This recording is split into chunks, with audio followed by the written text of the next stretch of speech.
Hello students, I am Hansa Soni Tomar. I am working with Sri Chaitanya IIT Academy and today I am here with you people to discuss JEE Advanced 2020 Paper 1 Mathematics. So let's start with the paper discussion. Let's start with the question number 1. So first question says that suppose A and B denote the distinct real roots of quadratic polynomial x square plus 20x minus 2020, and suppose C and D denotes the distinct complex roots of the quadratic polynomial this one. Then we have to find out the value of this expression. See, for solving this question, the very first step I am going to do here is, because they have given that this polynomial has roots A and B and that two are distinct, so let's write that. I can write that x square plus 20x minus 2020 equals to 0. It has roots A and B. So what we can write here is A plus B. As we all know, this is minus 20. Using product of the roots formula, you can write it as minus 2020. Similarly, from the second equation also I am just writing it. So from the second equation I am writing, because it has roots C and D, we can write that C plus D is equals to 20, and along with that you have the product CD also, which is equals to 2020. I can write that these are 1, 2, 3, 4 equations that we have. But after getting these 4 information, what actually we have to calculate here is this expression. So let's see what is this expression. I am going to start clubbing the terms. So just look carefully. A square C I am going to club with A square D. That means similar term. Try to create 1, 2, 3, 4 type of expressions. So I am clubbing A square, writing C plus D over there. So I have clubbed these two terms. Now I am going for AC square. So let's search for C square. Yes, we have it. So let us club these two terms now. Clubbing these two terms, that means what we are now going to take common is C square. After taking C square common, you can see what you are getting is actually minus A, and from here we are getting minus B. So not to worry, we have to A plus B ka value we already know, we are going to keep it over here. Coming to the next term, now I am clubbing D square terms. So let us club D square terms. Again I am taking minus D square common. So you can take minus D square common. Along with that, what we are getting is again A plus B. And then we are left with the two more terms, which is B square C and B square D. So let us take B square common. Taking B square common will give me C plus D. What we are getting is C plus D. You have the value of C plus D, you have the value of A plus B. Let us keep it here and continue. So continue means I can say that C plus D, what we have 20. Let's take 20 overall common. You will be left out with A square. A plus B is minus 20, so accordingly you will be getting plus B square plus C square plus D square. Now A square plus B square can easily be calculated with the help of these two information. So basically you can write it like this: 20 times you have A plus B ka whole square minus 2AB plus, again I can write C square plus D square. So what is C square plus D square? It will be C plus D ka whole square minus 2CD. You have all the values, and in fact we know that AB and CD, they have same value with opposite sign. Let's utilize it, cancel them. You have A plus B, A plus B. So overall answer comes out to be 40 multiplied by A plus B ka whole square. That is 400. So what is the final answer we are getting for this question? Answer is D, that is option number D is correct. So for this question we have answer 16,000. So let us move on to the next question now. See, question number 2 is from the chapter functions. 1 on 2 we have to identify. Look at the function. Let's read the question. The question says that if this function defined from R to R is given by this rule, then which of the following statement is true? When you look at the statements, when you look at the options, everywhere we just have to find out whether it is 1 or on 2. See, how we are going to find out here is, first of all I am going to write down the function f of x. Just look at this function. You will realize that it is actually the product of even and odd function. So overall I can say that f of x is an odd function. Now if it is an odd function, I am just going to consider its first branch, or you can say that one branch for x greater than 0, and with the help of that we will identify what kind of function we are getting here. So I am writing for x greater than 0. What is going to be the function? It will be x multiplied by x minus sin x. How to check whether it is 1 on 2? So for that I am going to differentiate this function.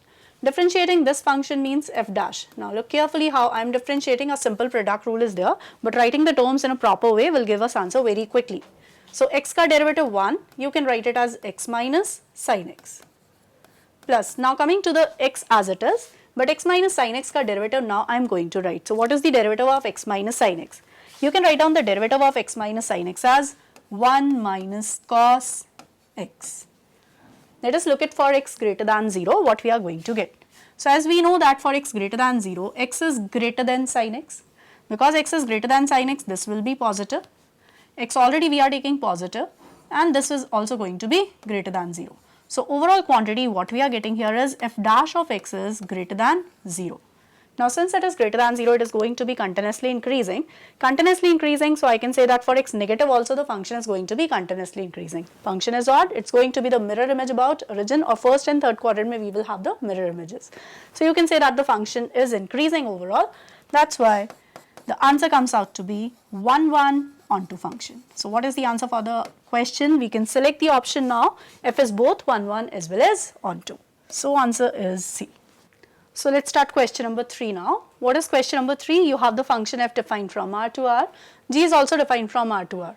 But the functional rule f of x ke liye we have e power x minus 1 minus, instead of g, this is actually e power minus mod of x minus 1. Coming to g of x, it is just a single branch. So what we have to find out is the area bounded by these two curves, and in the first quadrant bounded by fx and gx and x equals to 0. So let's start finding out that area, but for that first of all I am going to define the function f of x. So what do we have? The function f of x ke liye I have two branches. According to this modulus, I have to remove this modulus, so I defined it for x greater than equals to 1 and for x less than 1. First of all, let us look for x less than 1. If x is less than 1, then this is negative, and that's why this whole quantity will become the same one. So both of them will cancel each other and we will get 0 as the answer over here. Coming to x greater than equals to 1, you can write that this will become e power x minus 1. Then we have minus, because for x greater than 1 it is already positive, you will get it as e power minus of x minus 1. This is what we are getting. G of x single branch hai. Now we have to start tracing them and try to find out the area bounded by them. So for that what I am going to do is, this is x axis and y axis. Let us look at first of all g of x ka graph. X equals to minus 1. So I am just shifting the graph of e power x plus e power minus x at x equals to 1. That means instead of x equals to 0, you will have the graph something like this. And this point is x equals to 1. So at 1 we have the lowest point, after that it is turning up, upon 2 karke we have. So let's find out what is the answer we are getting at 2. For x is equals to 1, e power 0 plus e power 0. So 2 upon 2, that is 1. Let's write this point as 1 comma 1. Now coming to the second graph. For tracing second graph, we know that till 1 I have to trace 0 from minus infinity. So I am tracing the graph till 0, till 1 as 0. But after that now I have to trace e power x minus 1 minus of e power minus x minus 1. So fine, that is also like we have the graph which will be exponential, it will be turning or increasing now. But where do the two graphs intersect? That point we need to find out. So what I am going to do here is, g of x ko I am solving with that, the first branch of f of x. It is going to be e power x minus 1 minus e power minus of x minus 1. Let's club the similar terms together. Clubbing similar terms together. So 1 minus x ka term I am clubbing with this one, and e power x minus 1 clubbing with this one. What you are going to get from here is 1 by 2 e raised to the power x minus 1, and this is equals to 3 by 2 times e power 1 minus x. Let's cancel this 2. Okay, now e power x, all the terms on one side. So we will get e power 2x upon e is equals to 3e. So basically this is what we are getting. Taking log, because I need to find out the point of intersection, x ka value I need to calculate here. So taking log will give me 2x. Right hand side is ln 3 and plus ln e square means you will get it 2. Divide by 2, and what we are getting is x is equals to ln of root 3, and then we have plus 1. So this is the point of intersection that we wanted to find out. So after this point of intersection, we need not to trace the graph. So I am just tracing that portion where I will get 1 plus ln root 3. So something like this point we can take 1 plus ln root 3. This is 1 plus ln root 3, the value of x. Y coordinate will be 0 over here. So if you look at the coordinates, these are the coordinates of this point. Now talking about the area bounded by these two curves, then which area we need to calculate?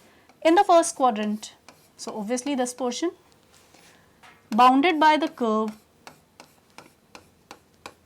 bounded between these two curves. So this area we need to calculate. Now what or how we are going to calculate this area, let's write down. First of all, this portion we are going to calculate. Here you will write integrate from 0 to 1, the upper branch minus the lower branch. What is upper branch? G of x. So I will write it here as g of x minus f of x. What is f of x over here? It is nothing but 0, so it will reduce to 0. Then we will come to plus.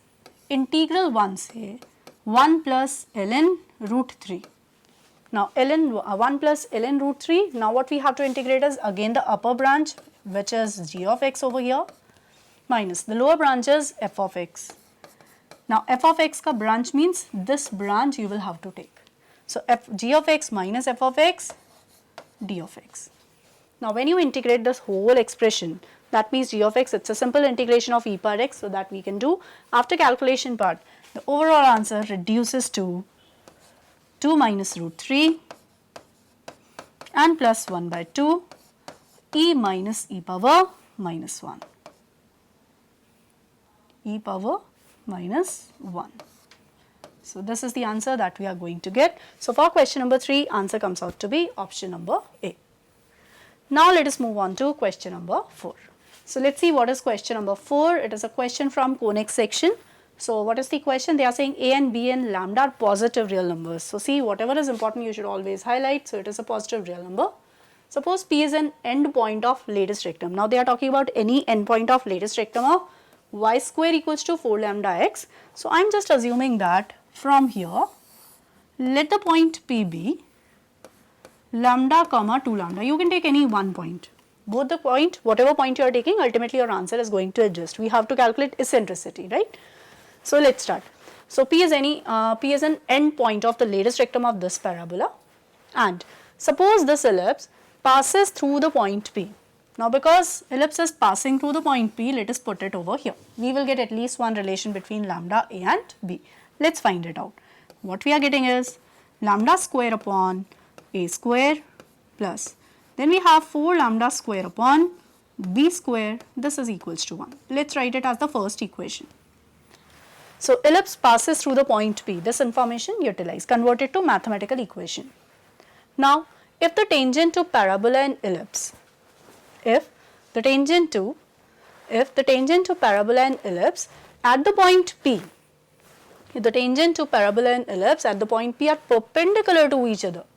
Perpendicular to each other means, first of all, just go to this parabola, at the end of lambda comma 2 lambda, just find out the slope of the tangent, which we can easily write by differentiating the function, or otherwise also we can say, because it's the lattice rectum, you can easily calculate it. So what we are going to get here, y dash for parabola is coming out to be 2 lambda upon y, but as you can see it is 2 lambda, so y dash comes out to be 1. So ultimately what they are saying is, for this ellipse, slope of the tangent comes out to be minus 1. Slope of the tangent for the ellipse is minus 1. At which point? Lambda comma 2 lambda. So okay, fine, let's differentiate it and find out its slope at that point, or you can write down the tangent also and then you can find out its slope. So any one approach, differentiated it, 2x upon a square plus 2y y dash upon b square is 0, keeping x is lambda and y is 2 lambda. 2 ko you can cancel. What we are getting here is y dash is equals to minus x upon a square multiplied by b square upon y. And what is y? 2 lambda. What we are getting is minus 1. Cancel this lambda. Now what we are getting is b square is equals to 2a square. See, this information clearly indicates that b is greater than a. So while calculating the eccentricity, be careful about using the formula. B is greater than A in this question. Okay, now what is the other information? Let's see which other information we have to use here. They have given that if tangent to the parabola and ellipse at the point P are perpendicular to each other, then we have to find out the eccentricity of the ellipse. So let's find out the eccentricity of the ellipse now. How to get the eccentricity of the ellipse? We have b square upon a square. We have the value of a square upon b square. What is a square upon b square? It is 1 by 2. What we need to calculate is eccentricity. So let's write down the formula. It will be 1 minus the actual formula that we have learned is b square upon a square. But here a and b have interchanged their role. So better write it like this. Now putting the value of a square upon b square will give me the answer 1 by 2. This is e ka square. Since it is e square, you calculate e and write your answer as 1 by root 2. So out of the 4 options that you can see, the correct answer for this question comes out to be option number A. So this is the answer for question number 4. Now let us move on to question number 5. So question number 5 is a question from probability. So let's see what is the question. Let C1 and C2 be two biased coins such that probabilities of getting head in single toss are 2 by 3 and 1 by 3 respectively. What they have given here is, in case of C1, probability of getting head, how much we are getting? It is 2 by 3. Similarly, for C2, what is the probability of getting head? It is 1 by 3. Now they are saying that suppose alpha is the number of heads that appear when C1 is tossed twice. So what are the possible values of alpha? When you toss it 2 times, you can get either 0 head, or you can get 1 head, or you can get 2 heads. Now similarly, let us come to C2. For C2, what they have written? C1 is tossed twice independently. So okay fine, we are independently tossing them, and that's why alpha ke liye we can have these 3 possibilities. Suppose beta is the number of heads that appear when C2 is tossed twice. Now you are tossing C2 also twice. So what are the possible number of heads we can have? Beta ke liye possible values that we have are again beta equals to 0, 1 and 2. Right. So alpha and beta, these are the possible values that we can have. Now the question says that the probability that the roots of the quadratic polynomial are real and equal. See again, real and equal. So we want the roots of this equation to be real and equal. So let us find out the discriminant d, and it comes out to be b square minus 4ac. It has to be equals to 0 in this question. What does it mean? It means that alpha square should be equals to 4 beta. Now let's find out the ordered pair alpha beta that we can have here. So let's find out the ordered pair alpha beta. Started with beta. If I take beta 0, then alpha can be taken as 0. So yes, we have one value 0, 0 which satisfies this equation. Secondly, I am taking beta as 1. But if I take beta as 1, then alpha I will have to take 2. That's it. Now I cannot take, or beta cannot take any other value, because if beta is taking the value 2, alpha will not be able to take any value out of these 3, right? So that's why these are the only 2 possibilities that we have. Okay, now we have to find out the answer. This is just the shortlisted values of alpha beta. We have to find out the probability that the roots of the quadratic polynomial are real and equal. So when we are going to get roots real and equal, first of all, when we are getting alpha 0 and beta 0, plus along with that we are getting alpha 2 and beta 1. What does it mean? It means that when you toss the coin C1, twice, out of 2, exactly 0 times I should get heads, and both the times I should get tails. So this is the probability of getting tails. That is what I have written for C1c. Probability of head is 2 by 3. So tails I want, this will be 1 by 3 ka square. And not just this, along with this, and C2 ko you are tossing twice, and out of 2 times, 0 times I must get head. So both the times it must be tails. 2 by 3 ka whole square. Plus, now which is the other case? The second case that we have to take is beta 1 alpha 2. So I said C1 I am tossing twice, and I want 2 heads. So out of 2 may I want heads, 0 tails. So I can write that this is going to be equals to the value that we have for heads is 2 by 3. So 2 by 3 whole square entails is 0, and 2 times you are tossing C2 coin, and after tossing it twice you are getting exactly one head and one tail, right? Beta equals to 1 means one head and one tail should be there. So you can write one head के लिए probability is 1 by 3, one tail के लिए probability is 2 by 3, 2C1. Now we just need to complete the calculation part and get the answer. So what is the answer? Let's check. The first term reduces to 2C0, 2C0 means 1 by 9 into 4 by 9. Plus, let's see what we are going to get here. This will be like 2 multiplied by 4 to the 8, and denominator now what we are getting is 3 ka square, that is 81. So 16 plus 420 upon 81 is the answer that we are getting here. So after doing the calculation part, we can see that option number B is going to be the correct answer for the given question number 5. So now we are going to start with question number 6. Let's see what is this question. So sixth question says that consider all rectangles lying in this region. Now first of all, I am just going to check what region is it. So starting with this one, x is between 0 to pi by 2. So better trace it. X is between 0 to pi by 2. Okay, what about the second one? Y is from 0 to 2 sine 2x. So yes, we know how to trace 2 sine 2x. So let's trace it. 0 पर it will be 0. Pi by 2 means that this angle will become pi. So you can trace 2 sine 2x. This kind of graph we are going to get. The maximum value it is going to take at pi by 4. Okay, now I'll read the complete question. So consider all rectangles lying in this region. So many rectangles can be made over here. Having one side on x-axis, area of rectangle which has the maximum perimeter among all such rectangles is. So basically it is a question from application of derivative maxima minima, but it's a simple question. How we can handle it is, first of all let us make a rectangle. Achha, from the symmetry of the curve that we have traced, it is clear that rectangle is going to have, or you can say that rectangle will be divided into two equal portions by the line x equals to pi by 4. So that's why what I'm going to do is, this particular point I'm going to take as pi by 4 plus some alpha. I don't know which angle, so I just took some alpha, comma 0. So symmetry says that this point you can take as pi by 4 minus alpha, comma 0. Now after taking this x as pi by 4 plus alpha, comma 0, let's find out the corresponding this point. What is this point?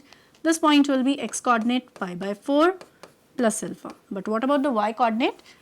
Keep this value of x over here. This angle 2 alpha or 2x will become pi by 2 and plus 2 alpha. Sine of pi by 2 plus 2 alpha means you can write it as cos 2 alpha. So the overall expression becomes 2 cos 2 alpha over here. So in case even if you have pi by 4 minus alpha, then also the whole expression will return to 2 cos 2 alpha. So I can say that height of the rectangle is 2 cos 2 alpha, while if you look at the base comes out to be twice of alpha. The total length of base is 2 alpha. What I need to calculate is area of the rectangle, but perimeter should be maximum. So let's start by calculating the perimeter. What is the perimeter here? So you can say that perimeter P is 2 alpha plus 2 alpha, so total 4 alpha you can write. Coming to the height, so height of the rectangle is 2 cos 2 alpha, 2 cos 2 alpha, 2 cos 2 alpha, so total 4 cos 2 alpha. 4 I can take common, I need to maximize it, so I am differentiating this one. Perimeter is a function of alpha, I am differentiating it. First term 4, cos ka derivative minus 4 into 2 is 8, sine 2 alpha. Equating it to 0 so that we can get maxima minima, so I am just equating it to 0. What we are getting is sine 2 alpha is equals to 1 by 2. Achha, alpha ke liye we have the possible value. See, alpha can take the maximum value pi by 4, right? So alpha is only between pi by 4, 2 alpha is between 0 to pi by 2. So only first quadrant angle you have to write. So just write down the angle. 2 alpha ke liye I have the possible answer pi by 6. I need to check whether this particular angle, that means if you keep 2 alpha is pi by 6, whether you are getting the maxima or the minima. So for that you can take the help of second order derivative. P double dash of alpha is minus 16 cos 2 alpha. As you can see, 2 alpha means pi by 6 angle, so this is going to be negative. Negative indicates that yes, we are getting the point of maxima. This is the point of maxima. If this is point of maxima, at the point of maxima, I am getting the value of alpha is pi by 12. What I need to calculate here actually is the area of this rectangle. So let's calculate the area now. So now we can say that area of the rectangle. What was the base? 2 alpha. What is the height? 2 cos 2 alpha. So let's write, it will be 2 alpha, the base, multiplied by height. Now I can say 2 cos 2 alpha. We have the value of 2 alpha. Let's keep it here and get the answer. So this will become pi by 6. 2 alpha is pi by 6 multiplied by 2 cos pi by 6. Putting all the values gives me the answer pi root 3 by 6, and after looking at the option, the answer comes out to be option number C. When you reduce it, you are going to get pi by 2 root 3. So answer for this question comes out to be C, that is pi by 2 root 3. Now let us move on to the next question. Fine. So now you can see section 2 has started and it is a multiple answer type question. One or more than one can be correct. So now we are going to handle this question number 7. Let's see what is this. So after looking at the option, it is clear that the questions from the chapter continuity and differentiability. So a question says that let the function f defined from R to R be defined like this. And let g R to R be an arbitrary function. That means it is defined for each and every x. Everywhere it is defined. And an arbitrary function. Let fg, the product function they are writing, R to R be a product function defined by like this. Okay, so understood what is the product function. Then which of the following statement is or are true. So let us look at the option, because only after that we will be able to identify what we have to do actually in this question. So they are saying that if g is continuous, then fg is differentiable. If fg is differentiable, then g is continuous at 1. G is differentiable, then fg is differentiable at 1. If fg is differentiable at, that means everywhere we have to talk about the differentiability of this product function at x equals to 1. So let's start with the derivative of fg, and especially at the point 1. Using the basic definition, that means fundamental definitions, I am just writing function fg ka derivative at 1. What you can write is, this is equals to limit h tends to 0, product fg 1 plus h. Right, fg 1 plus h means, using the right hand side wala definition, I will write it as f of 1 plus h, g of 1 plus h, minus f of 1, g of 1, minus f1, g1, whole divided by h, whole divided by h. This is the right hand derivative I am calculating. Similarly, you can calculate the left hand derivative. Difference will be 1 minus h, 1 minus h, and this will be minus h. Fine, what is f of 1? As you can see from here, f of 1 comes out to be 0. So better not to write the second term, it will reduce to 0 automatically. We are left with only this expression. Let's continue. This is limit h tends to 0. F of 1 plus h. So from here we can write what is f of 1 plus h. I am just taking x square common. What is x square? X square means 1 plus h ka whole square. You are left with x minus 1. So what is x minus 1 actually? X minus 1 means 1 plus h minus 1. So only h will be left out. Then we have plus x minus 1. So 1 plus h minus 1. Again h. Then you can write sine of 1 minus h. Sorry, 1 plus h. Minus 0. Achha, whole multiplied by g of 1 plus h. Now I have to write g of 1 plus h whole divided by h. This h will be cancelled from the numerator. We are left with this expression. When h tends to 0, you can see that this first bracket reduces to how much? This is going to be 1. Then we have plus sine 1. And we are left with limit h tends to 0, g of 1 plus h. Right? This is what we are left with. Now I will go by the option and select the correct option. What we are going to do, we will start with the option number A. Option number A says that g is a continuous function at 1. If g is continuous, then definitely this limit exists. And if this limit exists, then I can say that this limit is going to be equals to g of 1. Some finite non-zero, finite value we will be getting. So I can say that right hand limit I am getting here as 1 plus sine 1 multiplied by g1. Why I am writing it g1? Because the limit is existing. They are saying that function is continuous. So right hand derivative exists. Similarly, now let us go to the left hand derivative. So I will not be doing the calculation part because it is almost similar. F dash of 1 minus Fg dash of 1 minus, now we are calculating, and it becomes everywhere f of 1 minus h, g of 1 minus h minus 0 whole divided by h minus h, limit h tends to 0. When you calculate it, you will find that what we are getting here is, we will be getting it as 1 plus sine 1, just like the previous case, just like this one we have to solve it. So, we will be getting 1 plus sine 1. Along with that, you can write limit h tends to 0, g of 1 minus h. And since in the first part, A option they have given that the function is continuous, that is why whether it is the right hand limit at 1 or it is left hand limit at 1, continuity says that both of them are going to be equal and they are going to be equals to g of 1. Both of them are going to be equal. So, important part is they are equal, and because continuous I can replace them with g of 1. Fine, after replacing them with g of 1, you can see that yes, we are getting left hand derivative equals to right hand derivative.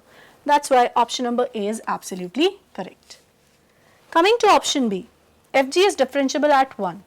Now look carefully, if you want this function fg to be differentiable at 1, what you need is only these limit, right hand limit at 1 and left hand limit at 1 for the function g of x, they must be finite and equal, the limit must exist. Continuity is not a necessary condition here, but limit must exist. So I can say that if fg is differentiable at 1, g is continuous at x equals to 1, it is not necessary, it may or may not be. So we are not going to select option number B. Coming to C option, if g is differentiable at 1, then fg is differentiable at 1. So obviously if A is correct, then C is definitely correct, because g differentiable at 1 means it is continuous at 1, and we have already checked that option. Coming to option D, if fg is differentiable at x equals to 1, then g differentiable at x equals to 1. See, we are not sure about the continuity, how can we say about the differentiability? That is why option D is not going to be the correct option. So out of the 4 options for this question, we can say that option number A and option number C are the correct answers. Now let us move on to the next question, that is question number 8.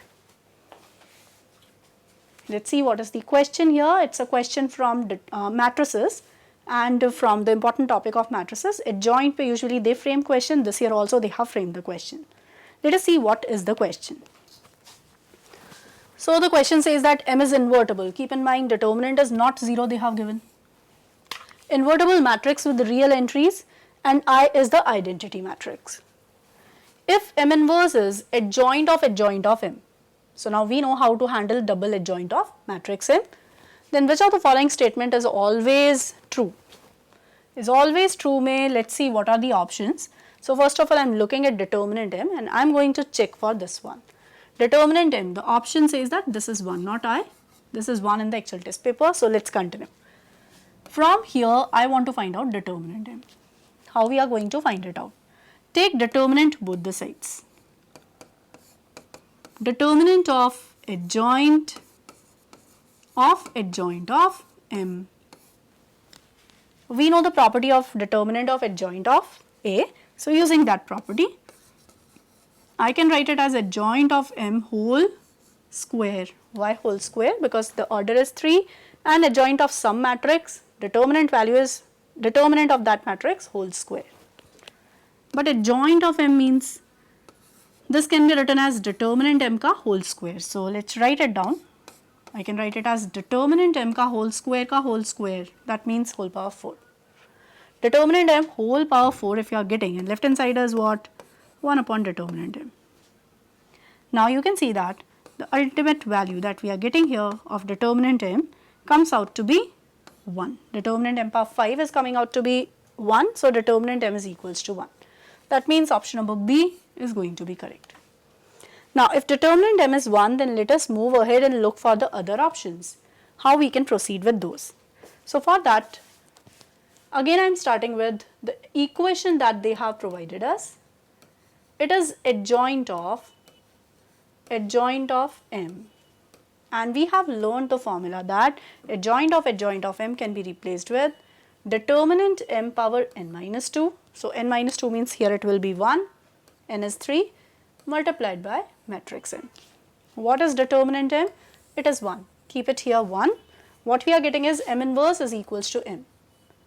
M inverse equals to M, and since M is invertible, I can easily write that operating m both the sides as a prefactor will give me matrix m ka square equals to unit matrix. If matrix m ka square is unit matrix, that means I can select option number C as my answer. So C is a correct option. M square, we are getting unit matrix. No, we cannot say anything about the matrix M. So we are not going to select option A. So option C is the correct option. Now let us look for this adjoint of M. So for that, what is adjoint of M? We know that M into adjoint of M is equals to determinant M unit matrix, right? This is equals to determinant M into unit matrix. I want to find out adjoint of M. So for that, what I am going to do is, I am going to operate M inverse both sides. Operating M inverse both the sides, what we are getting is matrix M ka inverse into M multiplied by adjoint of M. This is equals to M inverse, because determinant M is 1, we will be left out only with M inverse on the right hand side. Okay, what is adjoint of M? Adjoint of M is matrix M ka inverse. So if adjoint of M is M inverse, then what we need to find out is adjoint of M ka whole square. Adjoint of M ka whole square means square both the sides. Right hand side will become M inverse ka square, but this can be written as M square ka inverse, and M square is a unit matrix. So ultimately I am getting adjoint of M ka whole square as a unit matrix. So that's why option number D is also a correct option for this question. So question number 8, out of 4 options we have B, C and D as the correct answer. Now let us move on to question number 9, that is next question.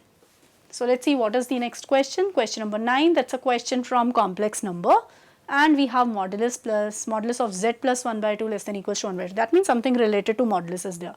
Let's start solving the question. So what the question says here is, let S be the set of all complex numbers satisfying this one. Now satisfying this one means when you look at this expression, the modulus of some quantity is 1, you can start your question by assuming that complex number as e power iota theta. That's why it has the magnitude as 1. So I have assumed z square plus z plus 1 is e power iota theta. Okay, but I need z, and after that I need the magnitude, all these things. So let's continue. You can see that it's a quadratic in z. It will be z square plus z plus 1 minus e power iota theta, and this is equals to 0. Solving it for z, what we are getting, let's check. It will be minus b plus minus root over b square minus 4ac. 4ac whole divided by 2a. So see what we are getting is z is equals to minus 1 plus minus root over b square minus 4ac upon 2a. What I need in the question, especially option A and C, you can see that we are getting modulus of z plus 1 by 2. Modulus of z plus 1 by 2, so let us shift this 1 by 2 on the left hand side. Now I will get z plus 1 by 2, and this is equals to plus minus root over 4 cos theta plus 4 iota sin theta. 4 cos theta, and this is minus 3. So we can write it as 4 cos theta minus 3 plus iota 4 sin theta. What you need is its modulus. So let's find out its modulus now. We have modulus of z plus 1 by 2, which is equals to, taking the modulus of this quantity, so plus sign, only positive sign I will have to take, square and add. So I think 16 cos square 16 sin square will give us 16 minus 24 cos theta and plus 9 whole power 1 by 4. 16 plus 9 means I can write it as 25 minus 24. Achha, one more thing, upon 2 will also be there over here, upon 2. Why? Because this quantity will remain here. So upon 2 karke we will have to write it. So 24 cos theta whole power 1 by 4 whole divided by 2. Let's find out its range. So finding its range means you can see that if I put cos theta maximum possible value 1, then this will reduce to 1. So what we are getting is 1 by 2, and if I keep cos theta as minimum minus 1, then this will reduce to 49. 49 means root 7 by 2. So you can say that it belongs to closed interval 1 by 2 to root 7 by 2. Now from the range of modulus of z plus 1 by 2, it is clear that my answer belongs to greater than equals to 1 by 2 for all z belonging to that interval. So that's why out of A and C, C option is the correct answer. Coming to option number B. So for B, modulus z now I need to find out. So again I am going for this one. Going for this one means what we can write here is, right hand side is actually the sum of two terms. We have z as, what is z? Z we have minus 1 by 2. Then we have plus minus root over this quantity. So let's write it properly. It will be 4 cos theta minus 3 plus iota 4 sin theta and divided by 2. We know the range of this expression actually, so we are going to utilize that. Okay, now taking modulus both sides. So I can write that modulus z is equals to right hand side modulus of this quantity. Modulus of this quantity means now I can write modulus of something like z1 plus z2a. So I can say that this is going to be less than or equals to modulus of 1 by 2 plus modulus of this quantity. So modulus of this quantity, see just now we have calculated, this one is the modulus of expression. So it will be 25 minus 24 cos theta whole divided by 2 and numerator whole degree 1 by 4. We know the range of this expression is 1 by 2 to root 7 by 2. 1 by 2 to root 7 by 2 means you can write that modulus z, maximum possible, the value that it can take is, keeping this value the maximum possible, root 7 by 2. Root 7 by 2. So what we are getting is modulus z is less than or equals to root 7 plus 1 by 2. Root 7 plus 1 by 2 means what? It is obviously greater than 2. Root 7 is somewhere between 2 and 3. So overall I can say that numerator becomes, even if I take 3 by 2, it's going to be less than or equals to how much? It's greater than 2 and less than 3. So what we are getting is modulus z less than or equals to 1 plus 732 whole divided by 2. So answer is obviously less than this quantity. So answer is less than or equals to 2 for all z belonging to S. Means if you are getting the maximum possible value as this one, then all answers are going to be less than this. If this quantity itself is less than 2, so I can say that my whole answer is going to be less than or equals to 2. So you can see that for this question number 9th, option number B is also the correct option. So for the question number 9th, we have out of A, B, C, D, answer number B, that is option number B and C are the correct answers. Now let us move on to the next question, that is question number 10th. So coming to question number 10th, and the question is from solution of triangle, properties of triangle. Let's see what is the question. Small x, y, z be positive real numbers. Okay, again they are positive real numbers. Suppose x, y, z are lengths of sides of triangle opposite to angles capital X, Y, Z respectively. So I am just making a triangle over here, capital X, Y, Z. Corresponding sides are small x, small y, small z.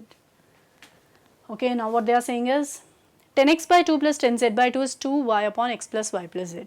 So see, angles and sides are related in the question. So definitely I am going to use sine rule for selecting the answer. Started with the sine law. I am solving this expression. On the left hand side, convert everything to sine cos and take the LCM. When you convert everything to sine and cos and take the LCM, the numerator reduces to sine of x plus z by 2, while denominator comes out to be cos x by 2 cos z by 2. Okay, what about right hand side? As I said, I will be using sine law. So let's utilize sine formula over here. 2y. What is y?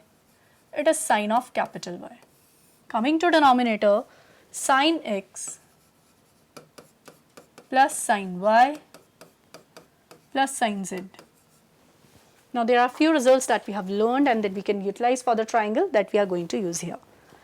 Moving on to the next step, this one will reduce to, because x plus z by 2 hai, I can write that its complementary angle is y by 2. So numerator will reduce to cos y by 2. Denominator as it is cos x by 2 cos z by 2.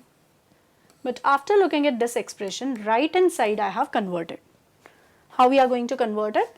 We will write it as 4 half angles sin y by 2 cos y by 2. Coming to denominator, sin x plus sin y plus sin z for a triangle reduces to 4 cos x by 2 cos y by 2 cos z by 2. There are some terms which can be cancelled, like cos y by 2 I can cancel, cos x by 2, cos z by 2, you can cancel it. 4 got cancelled and ultimately what we are getting is 10y by 2 as 1. If 10y by 2 is 1, then I can say that angle y is equals to 90 degree. So angle y is 90 degree. If angle y is 90 degree, then what can we say about the remaining two angles? They are going to be equals to complementary angles. That means sum of those two will be 90 degree. Now let us start selecting the option. So look at option number A, 2y is equals to x plus z is absolutely wrong. Coming to B option, y is equals to x plus z, yes, this is the correct option. Coming to option number C, 10x by 2 is x upon y plus z. So what I am going to do, again use sine formula here. What is x? You can replace it with sine of capital X. Denominator, sine pi by 2 is 1, sine z, but as you see, z and x are complementary angle. Sine z can be replaced with cos x. This is what we are getting on the right hand side, this expression. And what is sin x upon 1 plus cos x? This is nothing but 10x by 2. This is 10x by 2. So option number C is also a correct option. Now let us go and check the option number D. Just now we have seen that angle y is 90 degree. This is 90. This is 90 means we can write that y square. We can write that y square is equals to x square plus z square. If y square is x square plus z square, then left hand side will turn out to be 0. But what about right hand side? It is a non-zero quantity. So we don't have left hand side equals to right hand side. And since they are not equal, D is not the correct answer. Now you can look at question number 10th. The final answer for this question comes out to be option number B and option number C. Now let us move on to next question, that is question number 11th.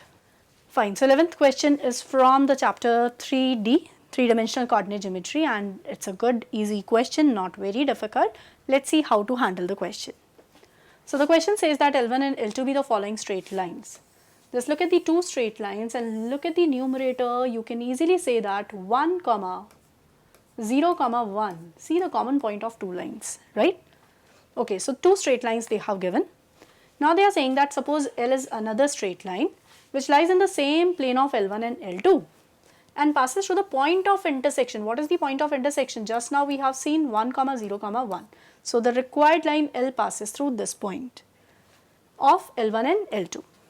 Now if the line L bisect the acute angle between lines L1 and L2, so L is along the angular bisector of L1 and L2 and that too acute angle bisector, right? So then which of the following statement is or are true? So we will see the options later. First of all, we will try to find out the equation of L. So point, yes, I know, I just need its dr so that we can complete the question.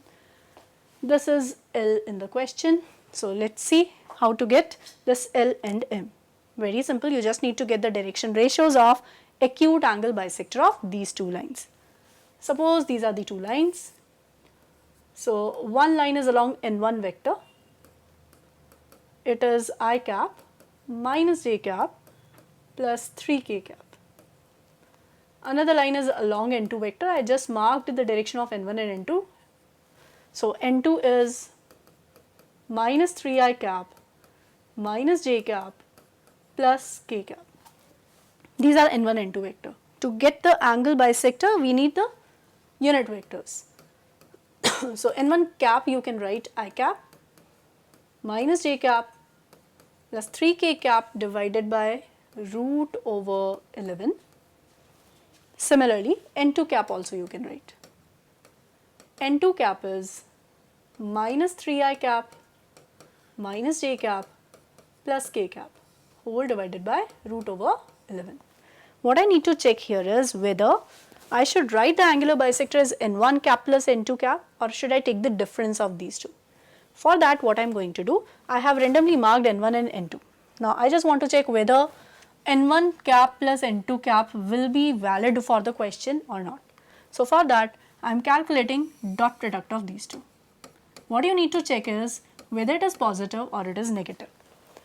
So when you check n1 dot n2, if you check n1 cap dot n2 cap, then see the value comes out to be minus 3 plus 1 plus 3. Ultimately the value is positive. Value is positive means whatever direction I have taken like this, these two directions, we can say that L is going to be along n1 cap plus n2 cap. So what are the DRs of L line? Let us add them together and find out the DRs.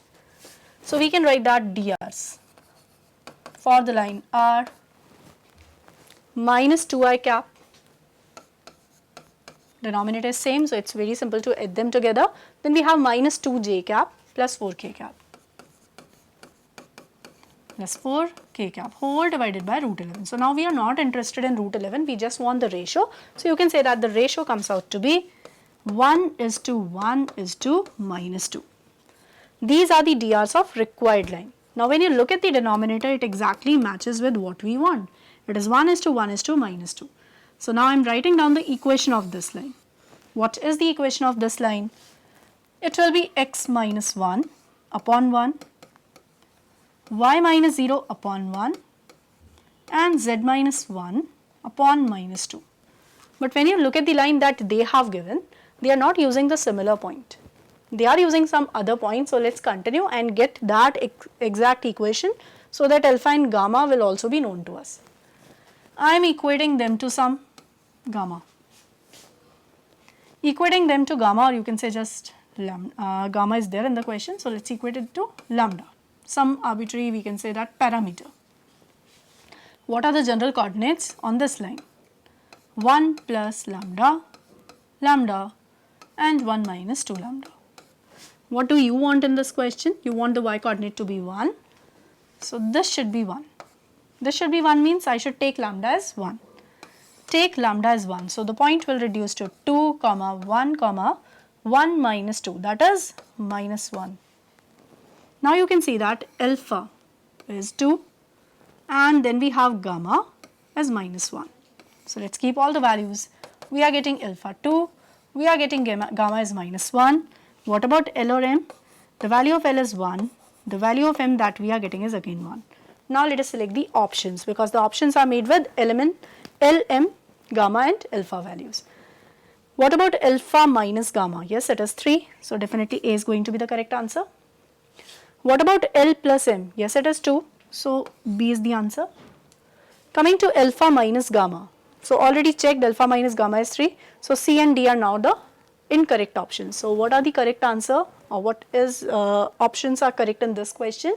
Option number A and option number B. So final answer for 11th question is A and B. Now let us move on to next question, that is 12th question. So now let's start with question number 12. What is question number 12? Let's see. Which of the following inequalities is or are true? So inequalities means no need of actual integration. What we have to do is just the approximation. So for approximating these values, let's start with option number A. See, cos 6 is there, although we can integrate it by parts. But what we are going to do here is, we know that cos 6 on expansion gives us 1 minus x square by 2 factorial plus x power 4 by 4 factorial and so on up to infinity. So that's why we can easily say that x square, that means 1 minus x square by 2, or this cos 6 is going to be greater than or equals to 1 minus x square by 2 factorial, right? Because you are adding something to it after that, and further you are subtracting a smaller quantity. So cos 6 is going to be greater than or equals to this quantity. Between 0 to 1, because x is positive, you multiply both the sides with x. So I have multiplied both the sides with x, and now I am going to integrate it. Integrating it from 0 to 1, x into cos 6 dx will be greater than or equals to integral 0 to 1 x minus x cube by 2 dx.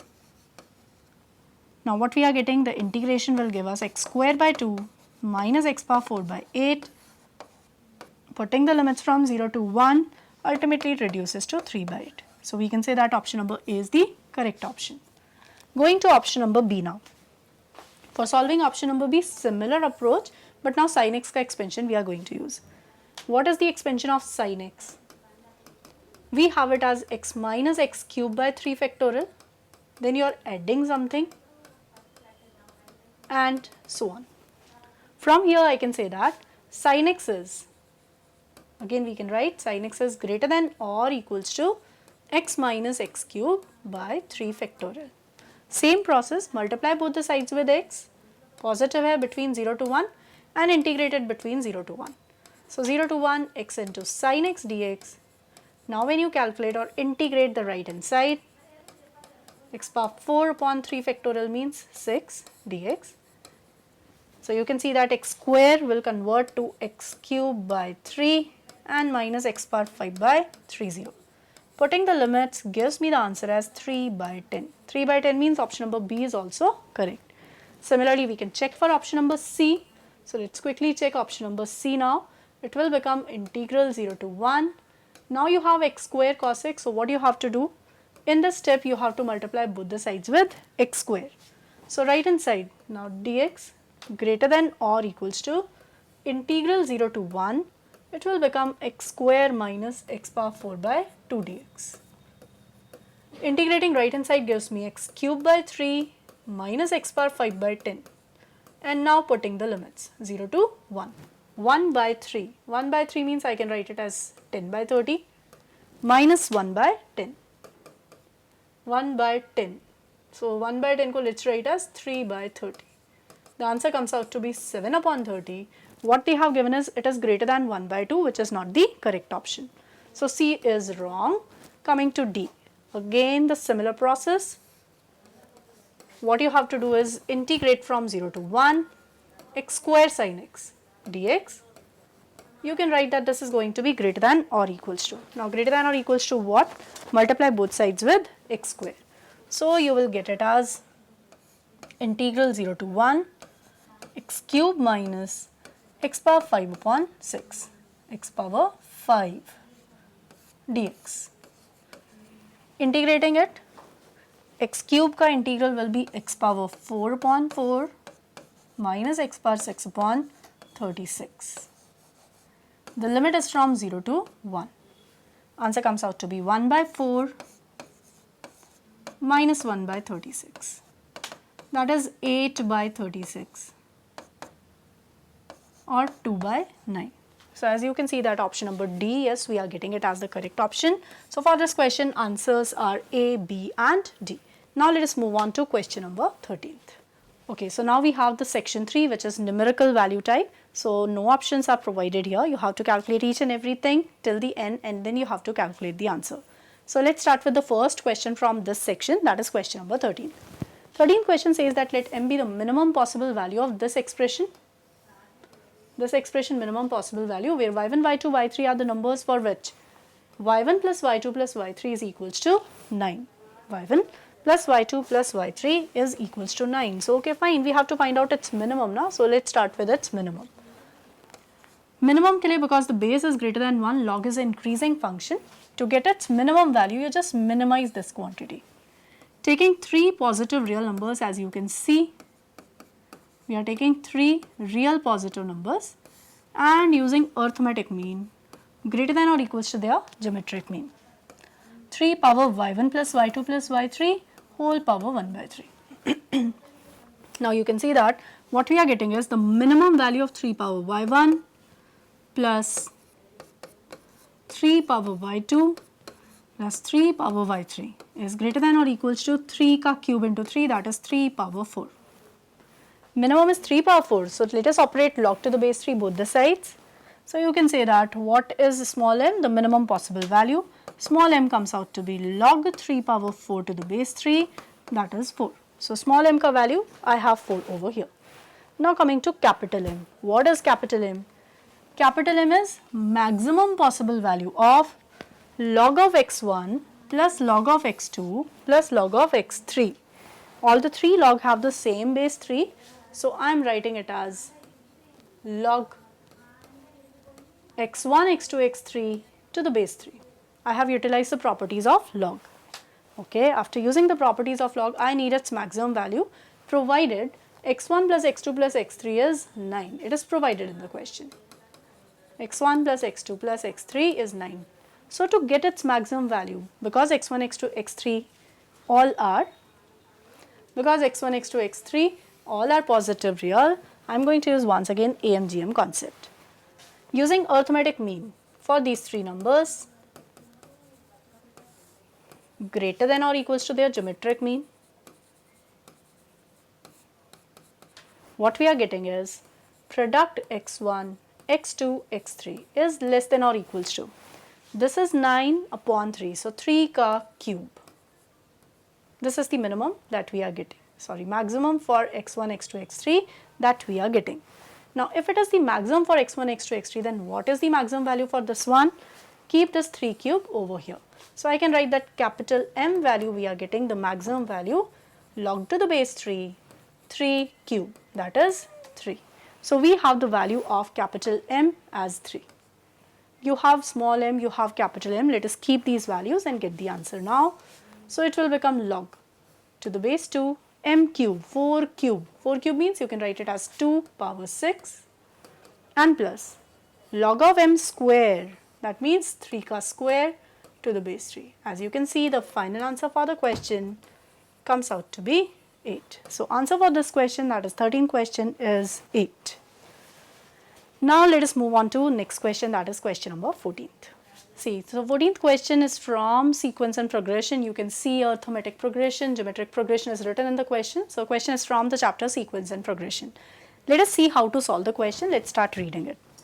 So the question says that a1, a2, a3 be a sequence of positive integers. So mark it, they are positive integers in AP with the common difference also provided 2. b1, b2, b3 be a sequence of again positive integers. So mark it, they are positive integers in geometric progression. So they are in GP and the common ratio is 2. Again they have given that the first term of AP and GP are equal and both are equals to C.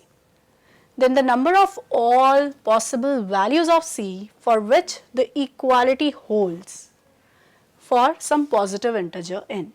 So overall in the question, n is also a positive integer, C is also a positive integer. We just need to find out that positive integer n, or in fact number of possible values of C, positive integral values of C for which the equality is going to hold.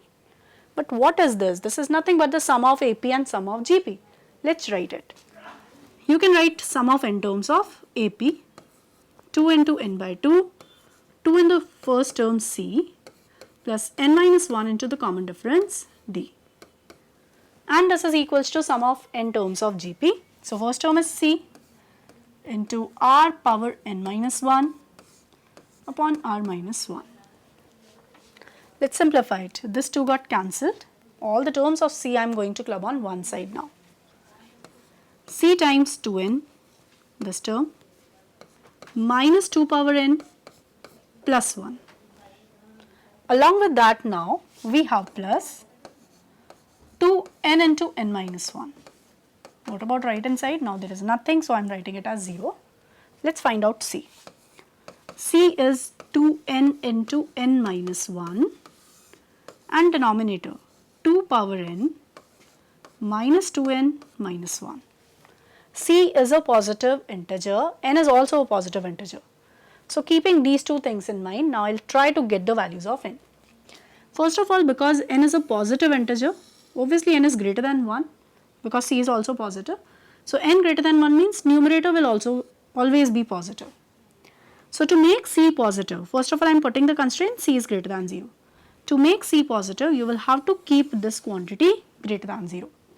So I am just writing the first constraint, that C greater than 0 means 2 power n minus 2n minus 1 should be greater than 0. Or you can write that 2 power n must be greater than 2n plus 1. When can we have this? So for that let us start putting the values of n. You can check for n equals to 1, no, not true. For n equals to 2, again you can verify that the inequality is not valid. For n equals to 3, if you check it for n equals to 3, this is 8, this is 7. So yes, it is satisfied now. So I can say that from this inequality, at least I got this relation that n has to be greater than or equals to 3. But not just this. C is not only positive, it is positive integer. Positive integer means this whole quantity should be greater than or equals to 1 in fact. So I am going to put C greater than or equals to 1. C greater than or equals to 1 means you can write it as 2n into n minus 1. Assuming the whole denominator is positive, because otherwise we cannot have C positive. So greater than or equals to 2 power n minus 2n minus 1. This 2n will cancel this 2n. Now what we are getting is 2 raised to the power n must be less than or equals to 2n square plus 1. I know that my answer will be greater than or equals to 3, so I am just going to verify for n greater than or equals to 3 now. Start with n equals to 3. For n equals to 3, what we are getting is left hand side 8, right hand side comes out to be obviously greater than 8. So it is satisfied. Similarly, check for n equals to 4, the inequality is satisfied. Check for 5, it will be satisfied. And check for 6, it will be satisfied. But from 7 onwards, the inequality is not satisfied. So I got 4 values of n now. But out of these 4 values of n, I have to select those values which will make C an integer, right? It is not only that C must be positive or it must be greater than or equals to 1, it has to be an integer as well. So now verify all these values. If you verify for n equals to 3, what we are getting is C will be equals to 2 into 3 multiplied by 3 minus 1 upon 2 power n minus 6 minus 1. So obviously we are getting a positive integer. So selected. N equals to 3, selected. They are talking about how many positive integral values of C. So okay, this value selected. Now coming to n equals to 4. What about n equals to 4? When you keep n equals to 4, you will be getting C is equals to 8 multiplied by 3 in the numerator. Coming to denominator, 2 raised to the power 4. So 16 minus 2 into n. What is n? 4. So minus 8 minus 1 minus 9. You can see that 24 divided by 7, not an integer, so rejected. Similarly, when you verify for 5 and you verify for 6, they will also be rejected because we will not be getting C as an integer for these values of n. So how many values of C we are getting here? Only 1.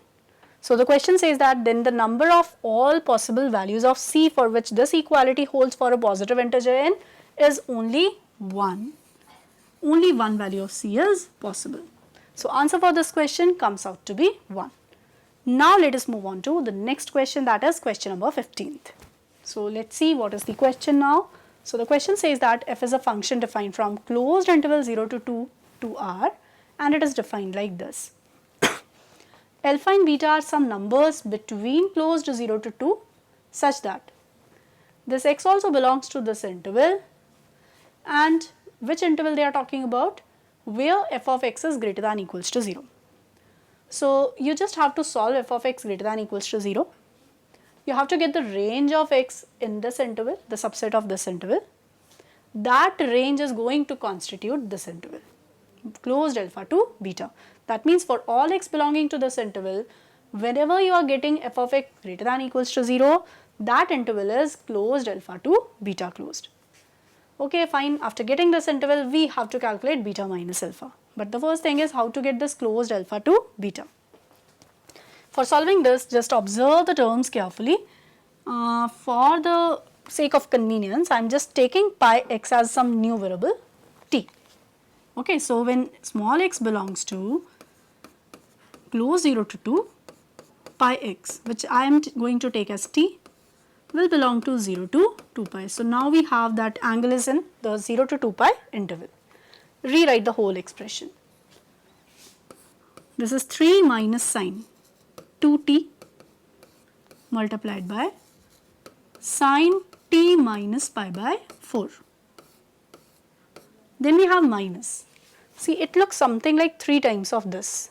But the problem is I just have pi by 4. I want 3 pi by 4 over here. So what I am going to do, just look at this one. I will write it as 3 pi x minus 3 pi by 4 and plus pi. Take it as some angle theta. and operate the reduction formula. Use reduction formula and write sine pi plus theta is minus sine theta. So I am going to write that plus sine theta. What is this? This is 3t minus 3 pi by 4. Just look at the angle, it is 3 times of this angle. So I am going to expand it now.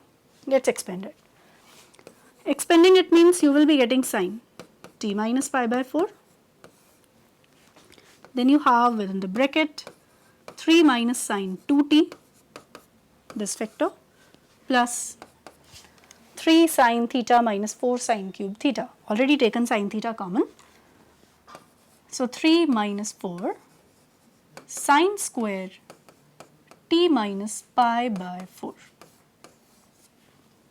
We are going to simplify it now. So we have sine t minus pi by 4. Then we have 3 plus 3 6 minus sine 2t minus 4 को I am going to write 2 multiplied by 2 sine square theta. Now what is 2 sine square theta? 2 sine square theta is 1 minus cos 2 theta. 2 theta means twice of this angle I am going to write here. And what is this? This is 2t minus pi by 2. Cos 2t minus pi by 2 means you can write it as sine 2t. This is going to be sine 2t, right? Again, next step, 6 minus 2 is 4. So this is sine t minus pi by 4. 6 minus 2 is 4. This is sine 2t and plus 2 sine 2t. So I can write plus sine 2t. So this is the simplified version, or you can say expression f of x. I will replace t with once again pi x. But right now look at this expression. I want it to be greater than or equals to 0. This vector is already positive, always positive. So to make it overall greater than or equals to 0, you just need to put sine t minus pi by 4 greater than or equals to 0. So let us write that. Keeping sine t minus pi by 4 greater than or equals to 0. Just look at t minus pi by 4 ka interval. What is the interval for t minus pi by 4? Let's write t minus pi by 4 belongs to closed interval minus pi by 4 to 2 pi minus pi by 4. So you can say that what we are getting here is 7 pi by 4. Now after writing that t minus pi by 4 ka interval is this one, in which interval will you get sine as positive? Only first and second quadrant. So I can write t minus pi by 4 must belong to closed interval 0, because equality also we can have 2 pi. Or you can say that t, what is t? It is actually pi x belongs to closed interval pi by 4 to pi plus pi by 4. What is pi plus pi by 4? It is 5 pi by 4. You can get the value of x.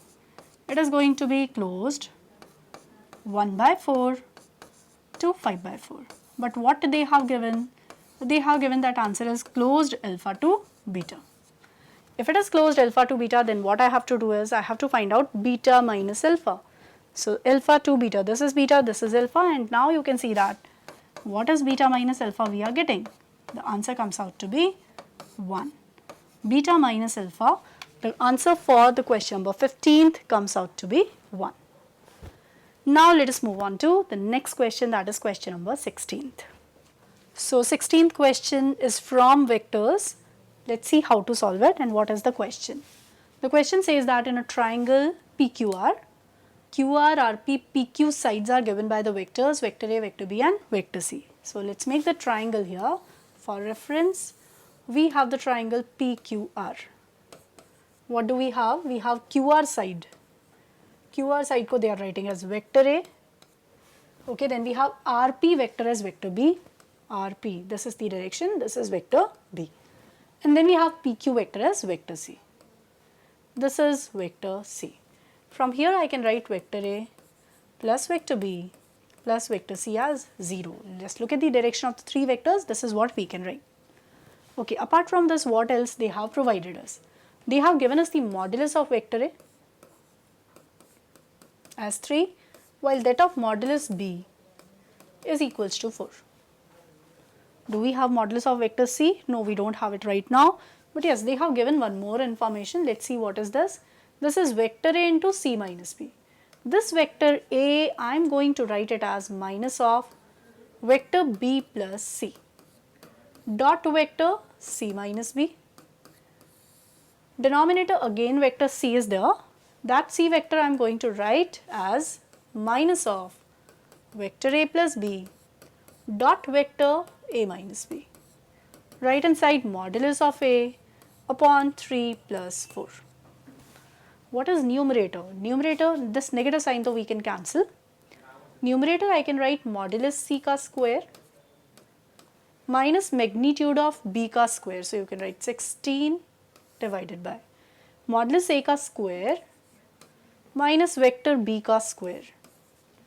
Right hand side is 3 divided by 7. Let us see now what we are getting. 9 minus 16 means minus 7. So minus 7 means just cancel it with a negative sign obviously.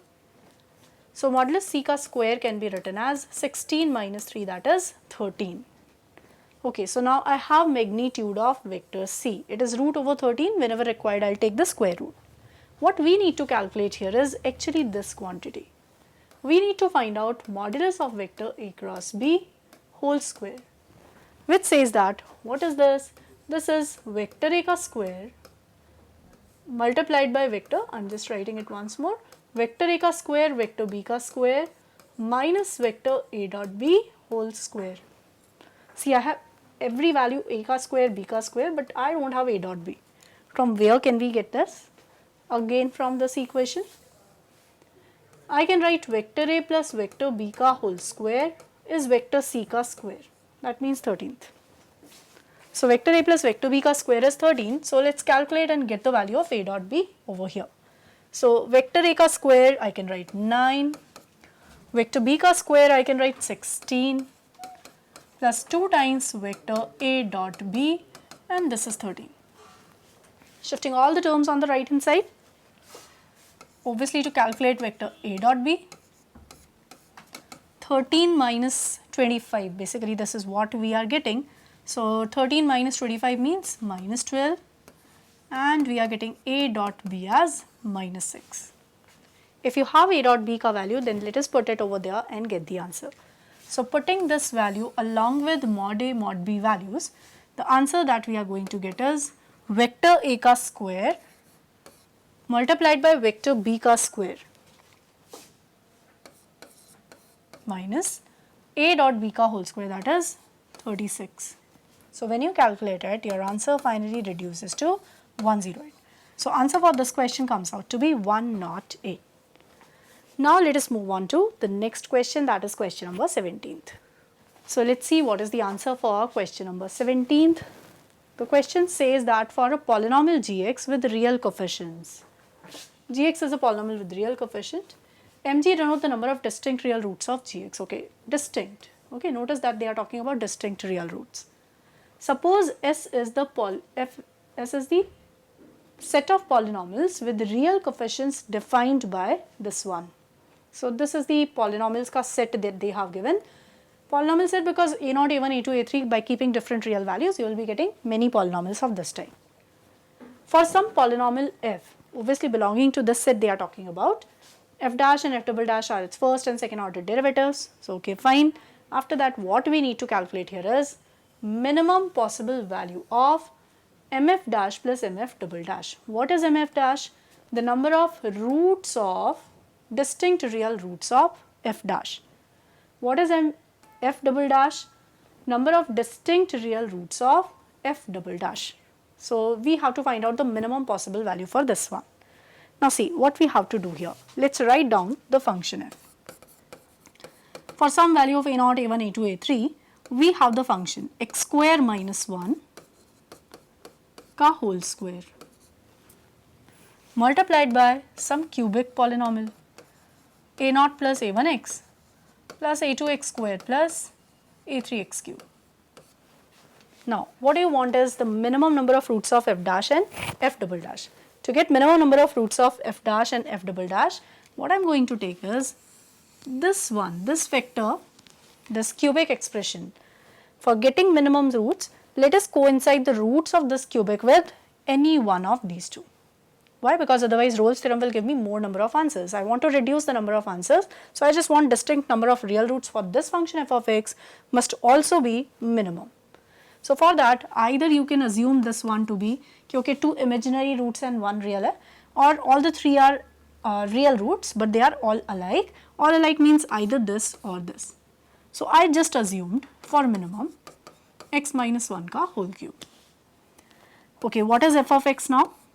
This is going to be x minus 1 whole power 5 into x plus 1 ka whole square. This is just an example I have taken because minimum hai, so I just want one root to coincide with any one of them. Remaining two either the same one or they must be imaginary. So one example I have taken like this. It has two distinct real roots, 1 minus 1.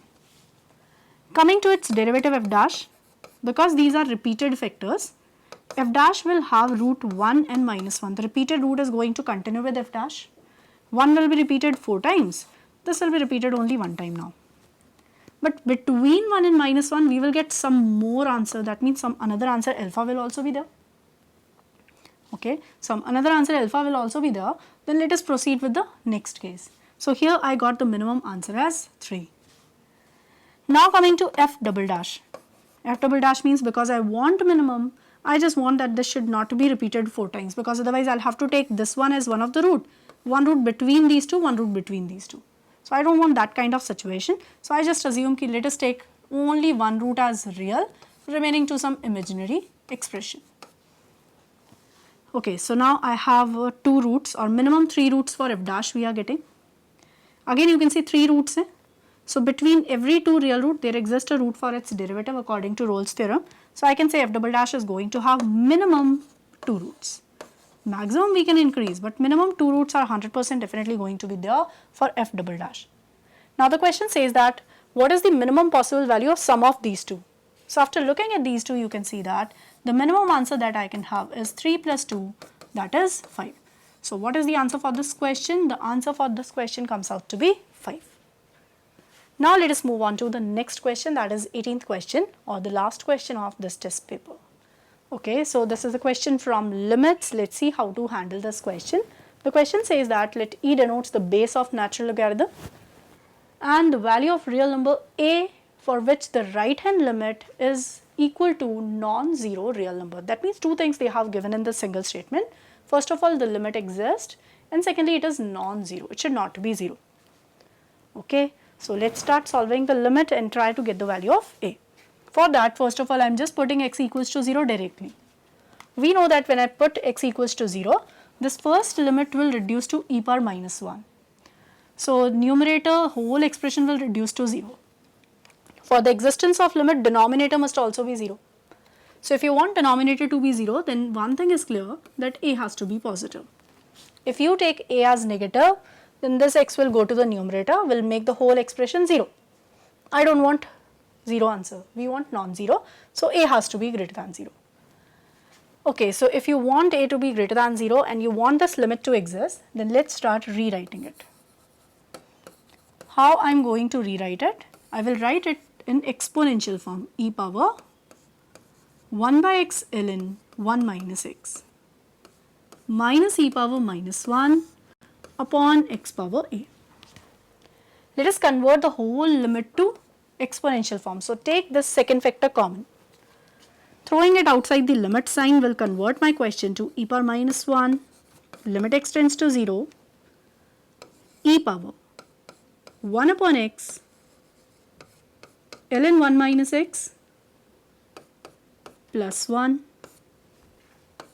minus 1 upon x power a, and because this limit is going towards 0, when x goes towards 0 you can check minus 1 plus 1, it will be going towards 0, multiply and divide the whole expression with ln 1 minus x upon x plus 1. Now you can see that using exponential limit, this whole expression I can write 1. This limit will tend towards 1. So let us throw it outside the limit sign and solve the rest of our question. So e power minus 1 is already there. 1 I have shifted outside the limit sign. Now I have limit x tends to 0. What we are left with is ln 1 minus x plus x whole divided by x power a plus 1. When x is going towards 0, again it is 0 by 0 form. So, we can utilize L'Hopital rule. E power minus 1, limit x tends to 0, numerator derivative minus 1 upon 1 minus x plus 1 whole divided by a plus 1 multiplied by x power a. When you keep 0, again it is a 0 by 0 form. So, let us differentiate it once more. E power minus 1, limit x tends to 0, derivative will be 1 upon 1 minus x ka whole square with a negative sign in front upon a into a plus 1 x power a minus 1. Now, we can say that numerator when x is going towards 0, it is actually going towards minus 1. So, numerator minus 1, and now if you want this limit to exist with a non-zero value, then what we want is this x should vanish in denominator. It should vanish because as long as x is there in denominator, it will take the whole limit towards infinity. And if this whole quantity is shifted to numerator somehow, then it will make the whole limit to 0. So, what I want in the question is, now this x should vanish in the denominator. To vanish this x, a minus 1 must be 0, implies we must have a equals to 1. So, what is the answer for this question? We can say that answer for this question comes out to be a equals to 1. So, 18th question answer is 1. So, this is all about the test paper. Paper 1 Mathematics JEE Advanced 2020, I have discussed it with you. All the questions you can see, these are all quality questions that they have included over here. So, this is all about the test paper. Thank you all. Hope you will like this.